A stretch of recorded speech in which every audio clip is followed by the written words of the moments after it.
Assalamualaikum warahmatullahi wabarakatuh. Halo sahabat semua, kembali kita berjumpa pada perkuliahan online mata kuliah Ulumul Quran. Pada pertemuan ini kita akan membahas terkait qiraat Al-Quran. Nah, tema khusus atau judul khusus yang akan dibahas akan dipresentasikan oleh sahabat-sahabat kita dari lokal A dan lokal B, yakni tentang makna qiraat Al-Quran dan kaidah sistem qiraat yang benar akan disampaikan oleh Muhammad Ajma Musyaid dari lokal A dan Anida dari lokal B serta Anissa dari lokal B. Kemudian pembahasan terkait tingkatan qiraat dan macam-macam qiraat akan disampaikan oleh saudara kita Muhammad Iqbal Mubarak dari lokal A. Selanjutnya bersama dengan Ardianti dari lokal B dan Ariana dari lokal B. Kemudian latar belakang perbedaan qiraat akan dipresentasikan oleh Muhammad Nafis Al-Mukhdi dari lokal A bersama dengan Asmaniyah dari lokal B. Materi terkait bentuk-bentuk perbedaan qiraat akan disampaikan oleh Muhammad Rajiani bersama dari lokal A dan Atiatul Jannah dari lokal B.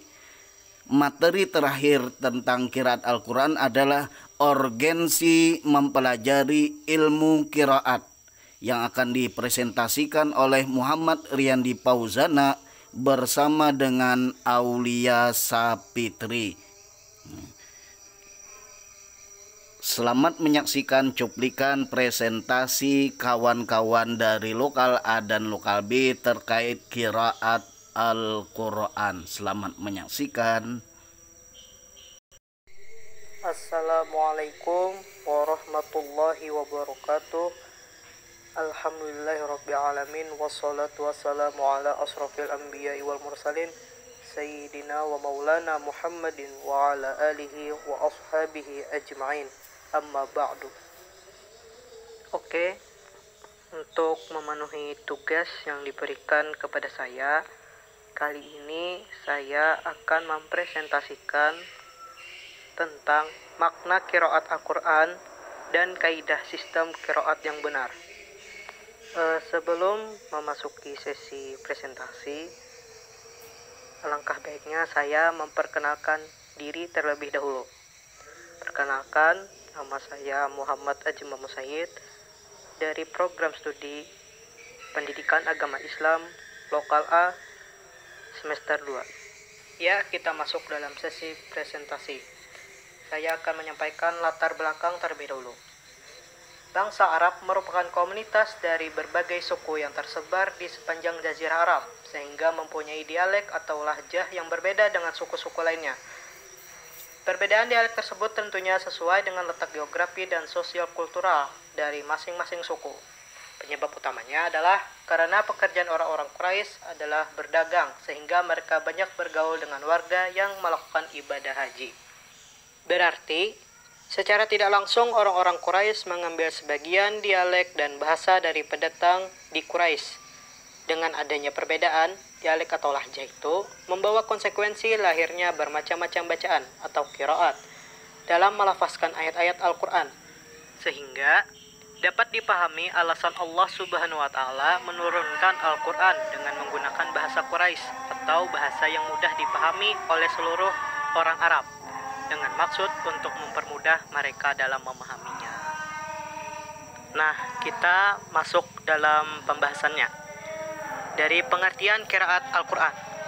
Secara etimologi, qiraat merupakan kata jadian atau masdar dari kata kerja qara'a atau membaca.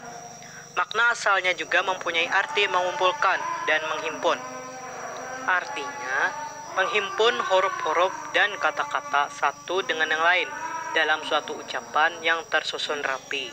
Adapun secara terminologi, Menurut hemat penulis, definisi yang mudah dipahami dan dijadikan sebagai acuan adalah seperti yang dikemukakan oleh Abdul Fattah Al-Qadi dalam Al-Budur Al-Zahirah fi Qiraat Al-Ashri Al-Mutawatirah. Juga dikutip oleh Ahmad Fatoni dalam bukunya Kaidah Qiraat 7. Ilmu yang membahas tentang tata cara mengucapkan kata-kata Al-Quran, baik yang disepakati maupun yang diikhtilafkan, dengan cara menyadarkan setiap bacaannya kepada salah seorang imam qiraat. Nah, definisi yang disampaikan oleh Abdul Fattah Al-Qadi di atas itu sangat ringkas dan jelas.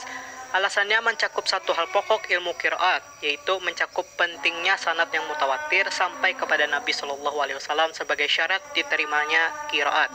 Namun tidak hanya itu, terdapat banyak redaksi lain yang dikemukakan oleh para ulama sehubungan dengan pengertian qiraat ini.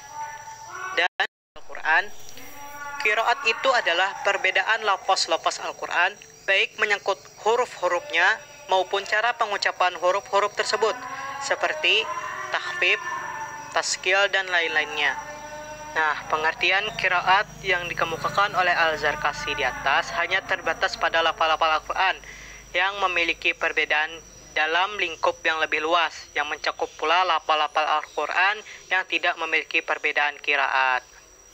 Dan ada juga dari Imam Ali Al-Sabuni juga mengemukakan definisi tentang qiraat, yaitu qiraat adalah suatu mazhab tertentu tentang cara pengucapan Al-Quran dianut seseorang imam qiraat yang berbeda dengan mazhab lainnya, berdasarkan sanad-sanadnya yang bersambung sampai kepada Nabi Shallallahu Alaihi Wasallam.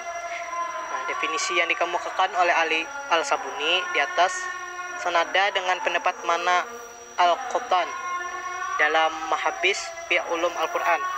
Mereka menyebutkan bahwa qiraat tidak hanya sebatas ilmu, tapi telah menjadi mazhab tertentu pada ulum Al-Quran. Definisi ini masih memiliki kekurangan karena mendekati makna ilmu tajwid. Dapat diketahui aspek ontologi, epistemologi, dan aksiologi disiplin ilmu qiraat. Objek kajiannya atau disebut ontologi ilmu qiraat adalah Al-Quran dari segi perbedaan lafal dan cara artikulasinya. Metode atau epistemologi ilmu qiraat adalah melalui riwayat yang berasal dari Rasulullah SAW. Sementara nilai guna atau aksiologi ilmu qiraat sebenarnya secara implisit dapat diketahui dari beberapa definisi yang telah disebutkan di atas, yakni untuk mempertahankan keaslian materi yang disampaikan. Hal ini bisa dipahami karena fungsi sistem riwayat tidak lain untuk mempertahankan originalitas informasi maupun data yang dituturkan secara berantai. Ibrahim Al-Abyari mengemukakan bahwa ada 3 hal yang terkait dengan masalah qiraat Al-Quran, yaitu pertama, yang berhubungan dengan huruf-huruf Arab atau bahasanya. Yang kedua, yang berhubungan dengan penulisan mushaf yang dibiarkan kosong tanpa titik dan tanpa syakal dengan penulisan khat al-Kufi sampai masa Abdul Malik Ibnu Marwan. Yang ketiga, yaitu sesuatu yang berhubungan dengan penempatan kata di tempat kata yang lain, atau mendahulukan kata atas kata yang lain, atau menambah atau mengurangi. Masalah pertama terkait dengan masalah pengucapan huruf atau bahasanya, seperti imalah, ismam, tarkik, tahkim, dan lain sebagainya. Perbedaan ini terjadi karena perbedaan pelafalan kalimat oleh kabilah-kabilah Arab yang masing-masing tidak bisa mengucapkan seperti yang diucapkan oleh kabilah lainnya. Namun, perbedaan itu bukanlah hal yang dilarang selagi perbedaan itu sesuai dengan koridor sab'atun ahrufin, maka sah-sah saja. Al-Quran diturunkan mengandung 7 bahasa, maka bacalah dengan apa yang mudah dari 7 bahasa itu. Dengan diturunkannya Al-Quran dengan berbagai dialek bahasa itu, maka tidak lain hanyalah untuk mempermudah bagi umat dalam membaca Al-Quran dan mempelajarinya. Menurut hemat penulis, perbedaan ini sudah terjadi baik sebelum dibukukannya Al-Quran. Wabarakatuh. Nama saya Anida, nomor absen 24 dari lokal B semester 2, akan mempresentasikan sebuah makalah yang berjudul Makna Qiraat Al-Quran pada mata kuliah Ulumul Quran oleh dosen yang terhormat Bapak Syahrani SPDI MM.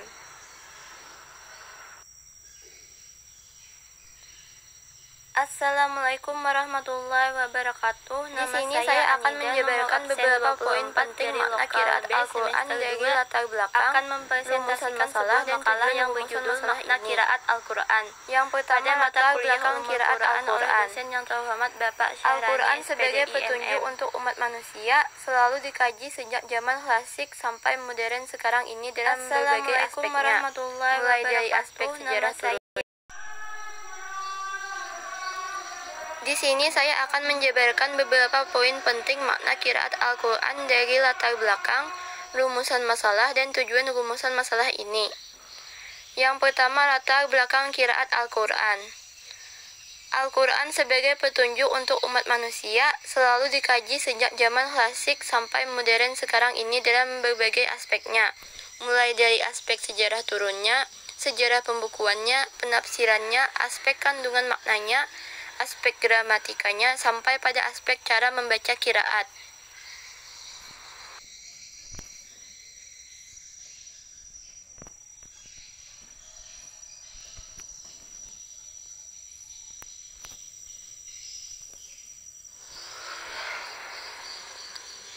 Kemudian selanjutnya pembahasan dari sejarah qiraat Al-Quran. Qiraat dan Al-Quran ini dimulai pada masa Nabi pada masa ini. Qiraat belum menjadi sebuah kesatuan ilmu yang dibukukan.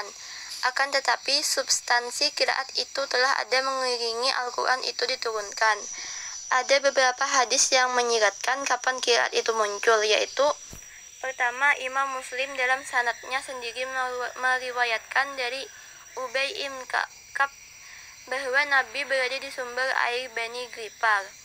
Dari sebuah hadis menyebutkan sumber mata air Bani Gripar yang berada di dekat Madinah.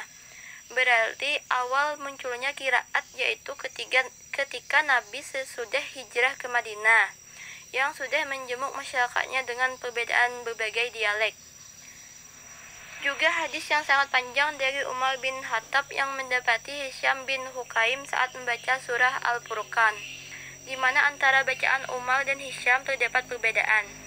Perlu diketahui bahwa surah Al-Furqan merupakan surah Makkiyah.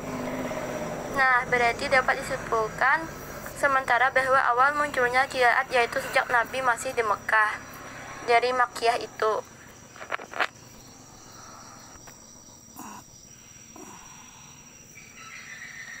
Kemudian pembahasan 2 pengertian qiraat.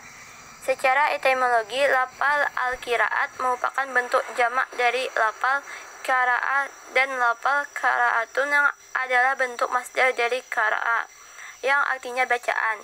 Sedangkan secara terminologi, berbagai pendapat para ulama yang sehubungan dengan pengertian qiraat ini. Yaitu menurut Ibnu Al-Jazari, qiraat merupakan ilmu yang menyangkut pengucapan kata-kata Al-Quran dan perbedaannya dengan cara menisbatkan kepada penukilnya. Menurut Imam Al-Jarkashi, qiraat adalah perbedaan atau cara pengucapan lafaz Al-Quran, baik huruf atau cara pengucapannya, seperti tahfif meringankan, tasghir memberatkan, dan lainnya. Dan Al-Kastalani mendefinisikan qiraat adalah suatu ilmu untuk mengetahui kesepakatan serta perbedaan para ahli qiraat.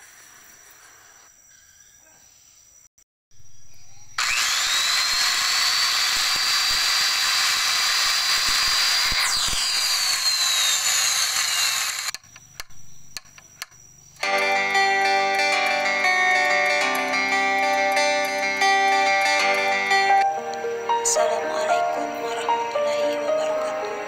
Perkenalkan, nama saya Anissa, NIK 20.04.06956, Lokal B, semester 2, Prodi Pendidikan Agama Islam. Di sini saya ingin menjelaskan tentang materi kaidah sistem qiraat yang benar. Berikut penjelasan materi dari saya. Bab 1. Pendahuluan. A. Penjelasan terkait alasan membuat makalah. Adapun alasan saya dalam menyusun makalah ini untuk memenuhi tugas mata kuliah Ulumul Quran dan juga untuk memberikan kepada saya dan mahasiswa lain pemahaman mengenai materi yang dibahas, yaitu kaidah sistem qiraat yang benar. B. Pengantar umum terkait judul yang dibahas. Qiraat Al-Quran adalah mazhab pembacaan Al-Quran dari para imam qara yang masing-masing mempunyai perbedaan dalam pengucapan Al-Quran dan disandarkan pada sanad-sanadnya sampai Rasulullah SAW. Perbedaan bacaan umat Islam sesuai mazhab qiraah yang diikutinya. Ini menunjukkan betapa Islam sangat menghargai perbedaan. Qiraat dalam Al-Quran dibagi menjadi dua bagian, dilihat dari segi kualitas dan segi kuantitas.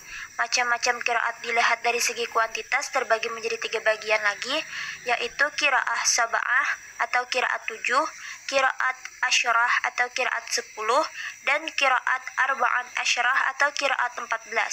Macam-macam dilihat dari segi kualitas pun terbagi menjadi 5 bagian.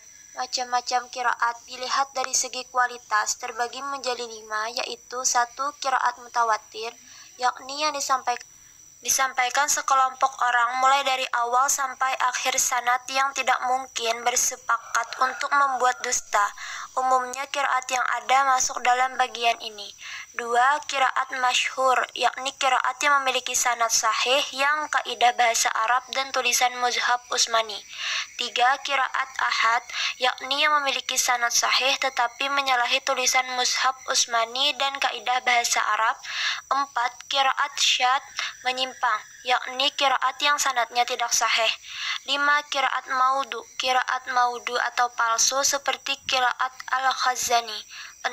Asyayuti kemudian menambahkan qiraat yang keenam, yakni qiraat yang mempunyai hadis mudraj atau sisipan, yaitu adanya sisipan pada bacaan dengan tujuan penafsiran. Kesimpulan.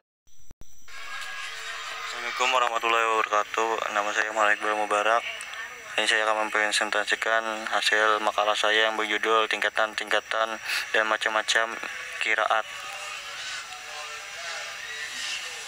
Pada masa hidup Nabi Muhammad SAW, pemerintahan umat pada kitab Al-Quran ialah memperoleh ayat-ayat Al-Quran dengan mendengarkan, membaca, dan menghafalkannya lisan dari mulut ke mulut. Pada periode pertama, Al-Quran belum dibukukan sehingga dasar pembacaan dan pembelajaran masih secara lisan. Hal ini berlangsung terus sampai pada masa pemerintahan Abu Bakar dan Umar bin Khattab. Inisiatif Umar bin Khattab pada masa pemerintahan Utsman bin Affan, mushaf Al-Quran itu disalin dan dibukukan banyak dan dikirim ke daerah-daerah Islam yang pada waktu itu sudah membayar lunas guna menjadi pedoman bacaan pada pembelajaran Al-Quran. Perbedaan-perbedaannya dengan cara menisbatkan kepada penulisnya. Menurut Imam Al-Jakhari, qiraah adalah perbedaan cara mengucapkan lafaz Al-Quran, baik menyangkut huruf-hurufnya atau cara mengucapkan huruf-huruf tersebut, seperti tahfiz, meringankan, tahsin, memberikan, dan atau yang lainnya. Al-Jakhani mendefinisikan qiraat yaitu sesuai mazhab yang dianut oleh seseorang imam dari para imam qiraat yang berbeda dengan lainnya dalam mengucapkan Al-Quran dengan kesesuaian riwayat dan jalur-jalur darinya, baik itu perbedaan pengucapan huruf-huruf atau pengucapan bentuk. Al-Qaslani mendefinisikan qiraat adalah suatu ilmu untuk mengetahui kesempatan serta membedakan para ahli qiraat seperti menyangkut aspek kebahasaan, i'rab, isbaq, fal, dan lain-lain. Assalamualaikum warahmatullahi wabarakatuh. Sebelumnya perkenalkan, nama saya Ardianti, jurusan S1 Pendidikan Agama Islam, semester 2. Kali ini saya akan menjelaskan mengenai tingkatan qiraat dalam Al-Quran. Jadi, seperangkat ilmu yang digunakan untuk memahami Al-Quran itu disebut ulumul Quran. Di antara yang tergolong di dalamnya ialah ilmu qiraat. Nah, ilmu qiraat ini secara garis besar adalah ilmu cara baca, yang dimana ilmu ini menjadi bagian penting dalam studi Al-Quran. Mohon maaf salah, yang benar kiraat ya, bacanya kiraat bukan kirat. Nah, kiraat secara bahasa merupakan bentuk jamak dari kiraah yang artinya bacaan.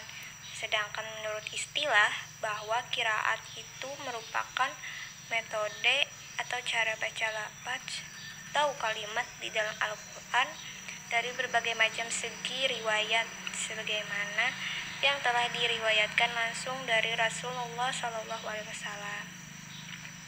Adapun definisi kiraat menurut beberapa ulama, yang pertama yaitu merupakan salah satu mazhab aliran pengucapan lafaz Al-Quran yang dipilih oleh salah satu imam qura sebagai acuan qiraah berdasarkan sanad-sanadnya yang sampai kepada Rasulullah SAW.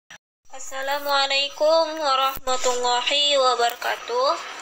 Perkenalkan, nama saya Aryana, jurusan Pendidikan Agama Islam, Sekolah Tinggi Agama Islam Rasidiyah Khalidiyah Amuntai, dari lokal 21B semester 2. Yang terhormat Bapak Sahrani, SPDI selaku pemegang mata kuliah Ummul Quran.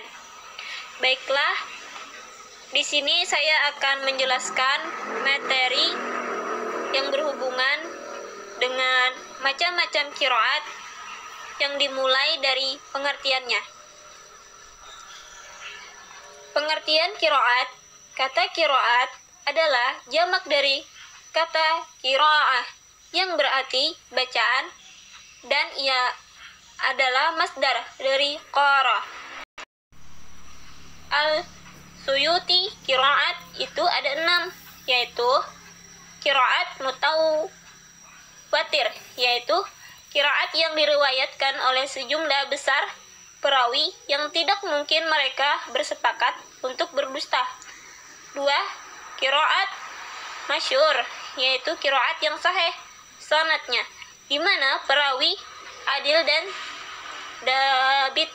Qiraat tersebut sesuai dengan kaidah bahasa Arab dan salah satu mushaf usami serta terkenal pula di kalangan para ahli qiraat. Yang ketiga, qiraat ahad, yaitu qiraat yang sahih sanadnya tetapi menyalahi ras Ussamani dan kaidah bahasa Arab atau sesuai dengan rasam Ussamani dan kaidah bahasa Arab. Yang keempat, qiraat jaz, yaitu qiraat yang tidak sahih sanadnya, seperti surah Al-Fatihah ayat 4 yang dibaca dalam bentuk fi'il madi dan menasahatkan. Yang kelima, qiraat maudhu, yaitu qiraat yang tidak ada asalnya, seperti qiraat al-Huzai yang dinisabkan kepada Imam Abu Hanifah dalam firman Allah surah Fathir ayat 28. Sekian dari penjelasan. Qiraat banyak macamnya. Dari segi kuantitas, ada qiraat sab'ah, qiraat asyarah, dan qiraat arba'ah asyarah. Dari segi kualitas, ada qiraat mutawatir, qiraat masyhur, qiraat ahad, qiraat jad, dan qiraat yang menyerupai hadis mudraj atau sisipan. Kita masuk ke pembahasan. Pembahasan pertama, latar belakang historis. Qiraat telah muncul sejak masa Nabi SAW, walau bukan disiplin ilmu. Karena perbedaan para sahabat melafazkan Al-Quran dapat ditanyakan langsung kepada Nabi SAW. Sedangkan Nabi tidak pernah menyalahkan para sahabat yang berbeda itu, sehingga tidak fanatik terhadap lafaz yang digunakan atau yang pernah didengar Nabi. Riwayat yang menguatkan pendapat tersebut adalah hadis Sunan An-Nasai nomor 927 pada kitab Iftitah atau pembukaan, hadis Jami' At-Tirmizi nomor 2867 pada kitab Qiraat, dan hadis Jami' At-Tirmizi nomor 2868 pada kitab Qiraat. Ketiga riwayat tersebut membuktikan Meski sahabat mengucapkan lafaz Al-Quran secara berbeda, Nabi Shallallahu Alaihi Wasallam tidak menyalahkan dan memberi jawaban bahwa Al-Quran diturunkan 7 huruf. Ulama berbeda pendapat dalam menafsirkan 7 huruf. Sebagian besar ulama berpendapat 7 huruf adalah 7 macam bahasa dari bahasa-bahasa Arab mengenai satu makna. Ketujuh bahasa yang dimaksud adalah bahasa Quraisy, Huzail, Saqif, Hawazin, Kinanah, Tamim, dan Yaman. Menurut Abu Hatim As-Sijistani, ketujuh bahasa tersebut yaitu Quraisy, Huzail, Tamim, Azad, Rabi'ah, Hawazin, dan Sa'ad bin Bakar. Ada yang berpendapat 7 huruf adalah 7 macam bahasa dari bahasa-bahasa Arab di mana Al-Quran diturunkan. Misalnya kata Fatara artinya menurut selain bahasa Quraisy adalah ibtida, dan ini terdapat dalam Al-Quran.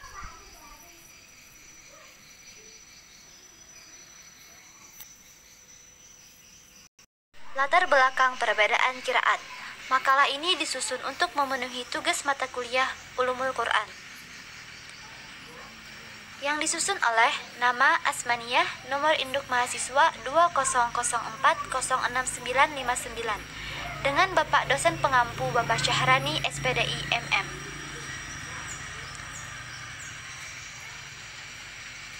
Bab 1 pendahuluan.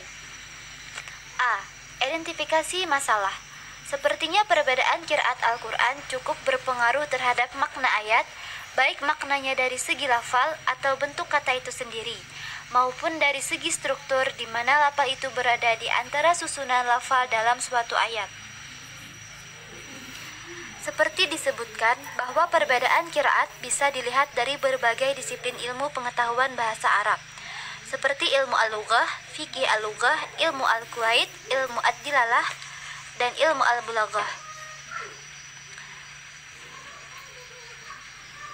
B. Rumusan masalah. 1.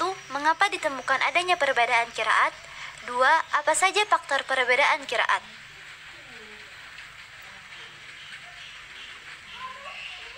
Bab 2 pembahasan.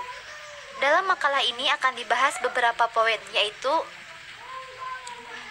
ilmu qiraat Al-Quran, pengertian qiraat, latar belakang timbulnya perbedaan qiraat, faktor-faktor yang melatar belakangi timbulnya perbedaan qiraat.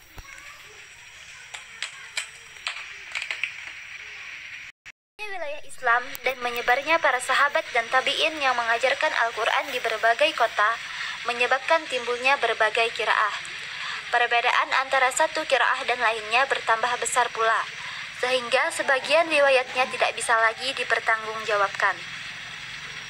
Para ulama menulis qiraah-qiraah ini dan sebagiannya menjadi masyhur, sehingga lahirlah istilah qiraat 7, qiraat 10, dan qiraat 14. Qiraat 7 adalah qiraat yang dibangsakan kepada 7 imam qiraat masyhur, yaitu Nafi al-Madani, Ibnu Katsir al-Makki, Abu Umar Ibnu al-A'la, Ibnu Amir al-Dimishki, Hashim Ibnu Abi al-Nujud al-Kufi, Hamzah Ibnu Habib al-Zayyad, dan al-Kisai. Qiraat 10 adalah qiraat yang 7 ini ditambah dengan Abu Za'far, Ya'qub al-Hadrami, Khalad Ibnu Hisham al-Bajjar. Adapun qiraah 14 adalah qiraah 10 ditambah dengan Ibnu Muhadsin, al-Yajidi, Hasan al-Basri, dan al-Mashi. D. Faktor-faktor yang melatar belakangi timbulnya perbedaan qiraat. Beberapa faktor yang melatar belakangi timbulnya perbedaan qiraat yaitu 1. Perbedaan syakal, harakat, atau huruf. Karena mushaf-mushaf terdahulu tidak menggunakan syakal dan harakat, maka imam-imam qiraat membantu memberikan bentuk-bentuk qiraat. 2. Nabi sendiri melantunkan berbagai versi qiraat di depan para sahabat-sahabatnya. 3. Adanya pengakuan Nabi atau takrir terhadap berbagai versi qiraat para sahabatnya. 4. Perbedaan riwayat dari para sahabat Nabi menyangkut bacaan ayat-ayat tertentu. 5. Karena perbedaan dialek atau lahjah dari berbagai unsur etnik di masa Nabi. 6. Belum menampung qiraat dalam mushaf. Mushaf yang ditulis oleh para sahabat itu umumnya belum tak terkalahkan untuk perbedaan ragam perbedaan qiraat yang sangat banyak. Masing-masing sahabat catatan-catatannya hanya sesuai dengan apa yang mereka terima dari Rasulullah SAW. Dan hal itu bisa menimbulkan konflik pembunuhan, sebagaimana kisah Umar bin Al-Khattab yang sempat ingin membunuh Hisham bin Hakim karena berbeda qiraatnya. Perbedaan bacaan Al-Quran pada level imam qiraat, sebagai contoh Imam Ashim misalnya, yang diriwayatkan oleh perawi Habs bin Sulaiman, ternyata berbeda dengan yang diriwayatkan oleh perawi Syu'bah bin Ayyashi. Meskipun banyak mengalami perbedaan, presentasi kesalahannya banyak, namun cukup signifikan. Sebagaimana dikatakan oleh Imam Ja'far Shadiq, bahwasanya Al-Quran itu satu dan diturunkan oleh Yang Maha Satu. Namun, perbedaan itu datang dari sisi para perawinya. Para qari Al-Quran yang menyandarkan bacaannya berdasarkan sanad dan proses talaqi kepada para guru yang bersambung kepada Rasulullah SAW, termasuk pada kenyataan adalah mengalami proses pembelajaran dan penukilan bacaan, yang pada perkembangannya disandarkan pada Mushaf Utsmani sebagai tolak ukur suatu bacaan Al-Quran yang diterima atau makbul. Beragam metode yang digunakan dalam menanggapi timbulnya perbedaan qiraat. Salah satunya yaitu metode Imam Ibnu Katsir dalam menyelesaikan perbedaan qiraat adalah dengan cara merujuk kepada ayat-ayat lain yang beredaksi sama, sunnah, pendapat sahabat, dan pendapat tabi'in, sehingga penafsiran tersebut tidak menyalahi maknanya.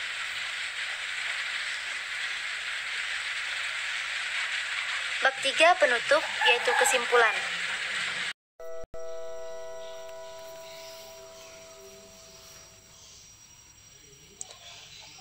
Assalamualaikum warahmatullahi wabarakatuh.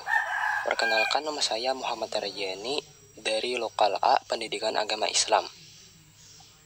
Pada kesempatan kali ini saya akan menjelaskan bentuk-bentuk perbedaan qiraat. Sebelumnya saya akan mengulang sedikit pengertian dari qiraat secara singkat. Qiraat menurut istilah berarti ilmu mengenai cara membaca huruf-huruf atau lapas-lapas Al-Quran, serta perbedaan cara membacanya menurut versi orang yang menakalkannya.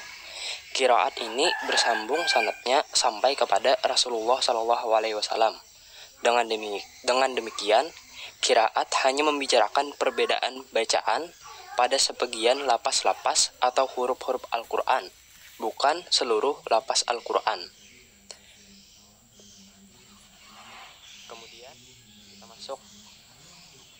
Kemudian bentuk-bentuk perbedaan qiraat. Di dalam hadis yang diriwayatkan oleh Bukhari dan Imam Muslim dari Umar bin Khattab Umar berkata, "Aku mendengar Hisham bin Hakim membaca surah Al-Furqan di masa hidup Rasulullah SAW. Aku perhatikan bacaannya, tetapi ia membaca dengan banyak huruf yang belum pernah dibacakan Rasulullah kepadaku, sehingga hampir saja aku melabraknya di saat ia salat, tetapi aku berusaha bersabar menunggunya sampai salam.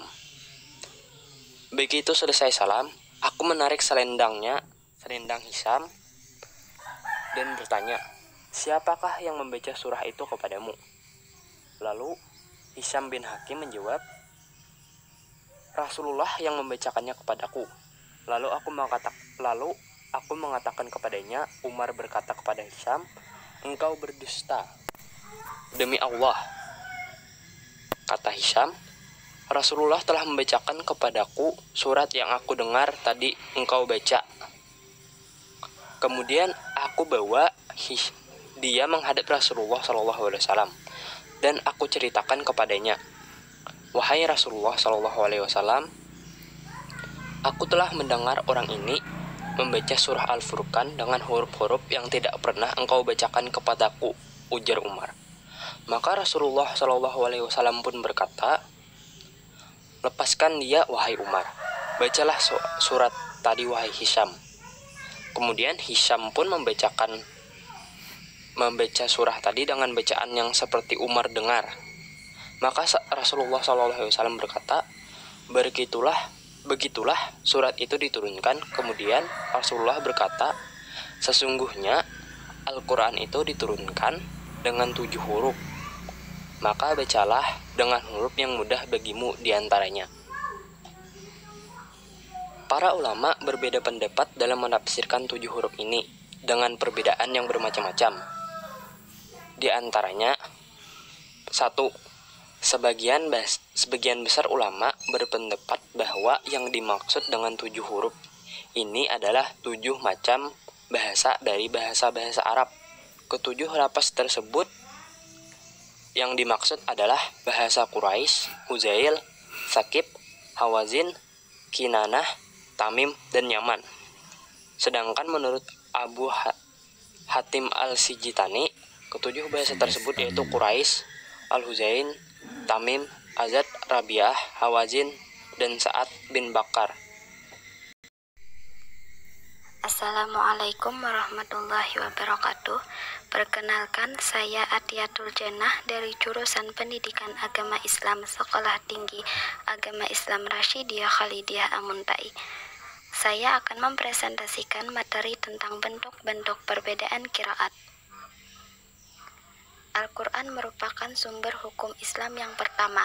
Para ulama berbeda pendapat dalam menetapkan hukum yang berada dalam Al-Quran. Perbedaan tersebut salah satunya disebabkan karena berbedanya qiraat dalam membaca Al-Quran. Adapun bentuk-bentuk perbedaan qiraat yaitu terbagi menjadi dua. Yang pertama qiraat berdasarkan kuantitasnya, dan yang kedua yaitu qiraat berdasarkan kualitasnya. Saya akan membahas yang pertama kali, qiraat berdasarkan kuantitasnya.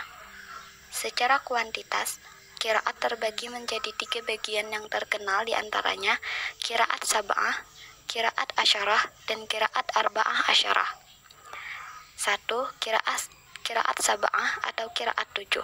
Di bawah ini nama ketujuh imam tersebut yang disusun dengan urutan nisbah tempat mukim masing-masing, yaitu Mekah, Madinah, Syam, Basrah, dan Kufah. Mereka ketujuh imam tersebut yaitu Ibnu Katsir al-Makki, Nafi al-Madani, Ibnu Amir asy-Syami, Ibnu Amru Ibnu al-Ala al-Basri, Asyim al-Kufi, Hamzah al-Kufi, dan al-Kasai al-Kufi. Yang kedua yaitu qiraat asyarah atau qiraat 10.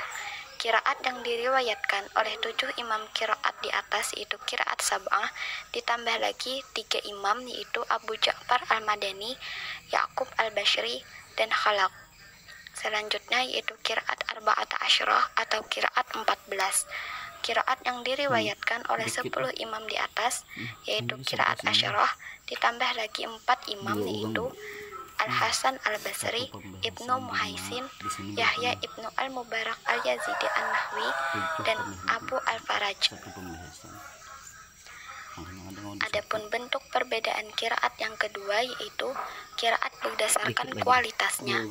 Para ulama berbeda pendapat mengenai kualitas qiraat, antara lain Al-Suyuti dalam kitabnya Al-Itqan fi Ulum Al-Quran menyebutkan bahwa secara kualitas qiraat terbagi menjadi 6, yaitu mutawatir, masyhur, ahad, sat, maurad, dan maudhu'. Yang pertama yaitu mutawatir. Mutawatir yaitu qiraat yang diriwayatkan oleh banyak periwayat dari riwayat yang banyak pula tidak memungkinkan mereka sepakat berdusta, dari tiap angkatan sampai pada masa Rasulullah Shallallahu Alaihi Wasallam. Yang kedua, masyhur, yaitu qiraat yang sahih sanadnya, akan tetapi jumlah yang meriwayatkannya tidak mencapai derajat mutawatir. Selanjutnya yaitu ahad. Ahad yaitu qiraat yang memiliki sanad sahih, tetapi menyalahi tulisan mushaf Utsmani dan kaidah bahasa Arab, tidak memiliki kemasyhuran, dan tidak dibaca sebagaimana ketentuan yang telah ditetapkan. Yang keempat atau yang selanjutnya yaitu sat. Sat yaitu qiraat yang sanadnya tidak sahih, seperti bacaan Malaka Yaumiddin yang terdapat dalam surah Al-Fatihah dengan bentuk fi'il madi atau kata kerja lampau. Yang kelima yaitu maurad, yaitu qiraat yang di dalamnya kata atau kalimat tambahan yang biasanya dijadikan penafsiran dari ayat Al-Quran, seperti qiraat Sa'ad, bin Abi Waqqas. Yang terakhir atau yang keenam yaitu maudhu. Maudhu yaitu qiraat yang dibangsakan kepada seseorang tanpa dasar, seperti qiraat yang dihimpun oleh Muhammad ibnu Ja'far al-Huzai. Beliau wafat pada 408 Hijriah dan dibangsakan kepada Ibnu Hanifah. Kesimpulan dari perbedaan. Assalamualaikum warahmatullahi wabarakatuh. Yang terhormat Bapak Syahrani selaku dosen pembimbing mata kuliah Ulumul Quran. Perkenalkan, nama saya Aulia Sapitri dari Lokal B, Pendidikan Agama Islam. Saya akan menjelaskan mengenai urgensi mempelajari ilmu qiraat. Ilmu qiraat merupakan ilmu yang berbicara tentang tata cara membaca Al-Quran sesuai dengan tuntutan yang disampaikan oleh Nabi Muhammad SAW. Kata qiraat adalah istilah kata yang digunakan dalam cara membaca Al-Quran oleh para imam qiraat. Ilmu qiraat sangat penting bagi kita semua, terutama sebagai orang mukmin. Sebagai panduan dan acuan membaca Al-Quran, mempelajari ilmu qiraat mempunyai kepentingan dan peranan yang saling berkaitan di dalam ilmu. Qiraat adalah satu yang sangat penting dan mempunyai peranan yang tersendiri. Antara kepentingan dan peranan ialah memudahkan ahli fuqaha untuk mendapatkan hukum. Urgensi mempelajari qiraat. Yang pertama, menguatkan ketentuan hukum. Yang kedua, menarjih hukum yang diperselisihkan para ulama. Yang ketiga, menggabungkan dua ketentuan hukum yang berbeda. Yang keempat, menunjukkan dua ketentuan hukum yang berbeda dalam kondisi berbeda pula.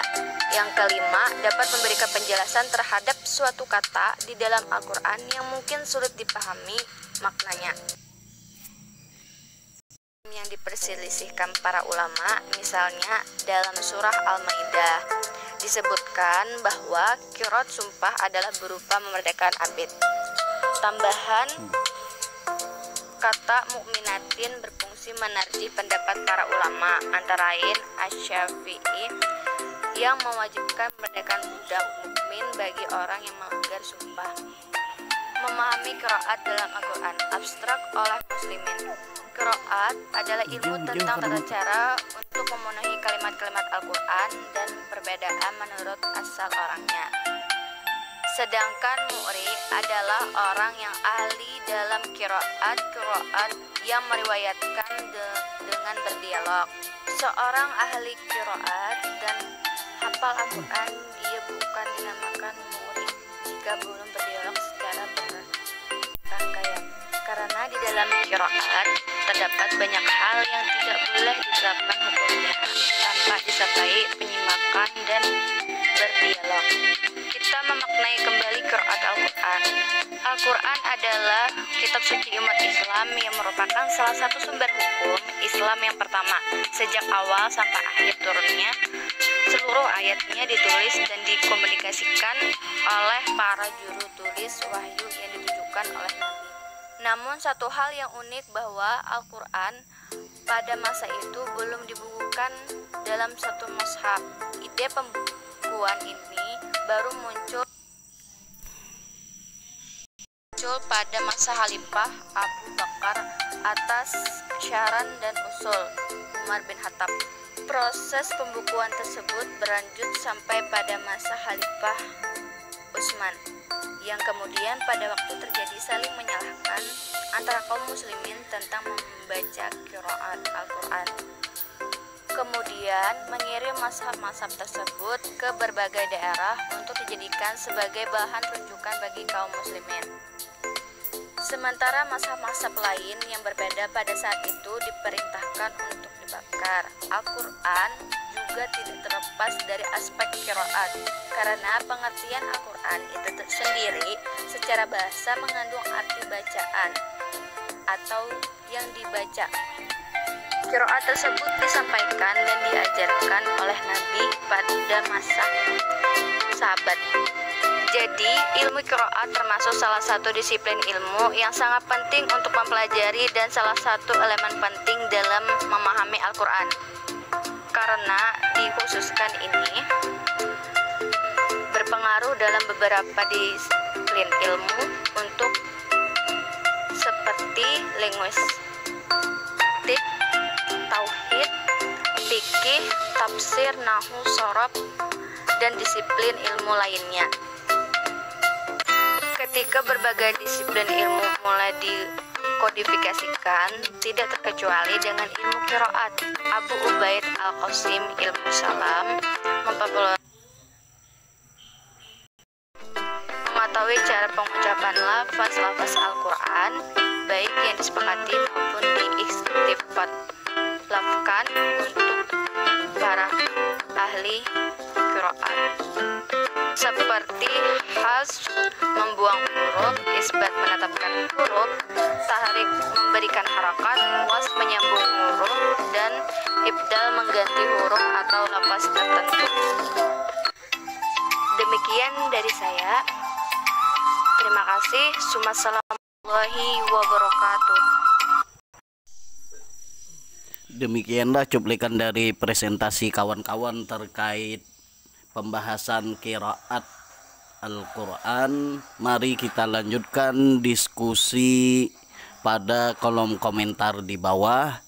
Untuk lebih lengkapnya dalam memahami materi yang dibahas pada pertemuan ini, silahkan baca dan download materinya di aplikasi Edlink Sevima di lokal A dan lokal B pada mata kuliah Ulumul Quran yang diampu oleh saya, Syahrani SPD MM. Selamat, mari kita berdiskusi. Kita akhiri cuplikan presentasi ini dengan wassalamualaikum warahmatullahi wabarakatuh.